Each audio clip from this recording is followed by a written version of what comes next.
Pour son premier long-métrage, Xavier Legrand montre la destruction d'une famille par l'un des siens. Le Monde, 6 février 2018 à 07h52, par Thomas Sotinel. La vie du monde. À ne pas manquer d'habitude, ce sont deux continents séparés, l'imaginaire, la réalité. Shining, puisque le film de Kubrick vient forcément à la mémoire quand on découvre Jusqu'à la garde, fait trembler, sans que l'on doute jamais que Jacques et Wendy Torrance sont sortis de l'imagination de Stephen King, de la vision de Kubrick, du travail de Jack Nicholson et Shelley Duvall.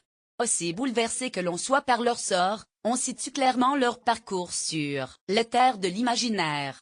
Xavier Legrand, qui signe ici un premier long-métrage hors du commun, jette les fondations de Jusqu'à la garde en édifiant avec un luxe infini de détails la plus ordinaire des situations, le règlement d'un divorce entre une femme et un homme. 1h30 plus tard, le film aura cheminé le long d'un mystérieux passage du Nord-Ouest, qui mène de la vie de tous les jours jusqu'aux figures les plus terrifiantes, les plus profondément ancrées dans nos mémoires et nos imaginations, du quotidien à la tragédie. Le premier acte, Xavier Legrand est aussi comédien de théâtre et le découpage de son récit garde la trace de cette expérience, de Jusqu'à la garde et confiné dans la salle de réunion d'un palais de justice.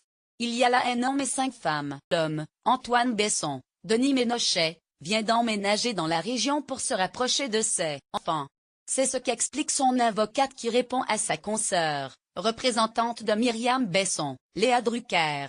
Par sa voix, la mère fait valoir que Julien et Joséphine, le petit garçon et l'adolescente issus de cette union en ruine, ne veulent plus voir leur père. Une part de dissimulation. La magistrate donne lecture de la déposition de Julien qui n'a plus rien à dire à son père, et la greffière consigne les propos de chacun. Tout est précis, convaincant, aussi bien la monopolisation de la parole par les professionnels de la justice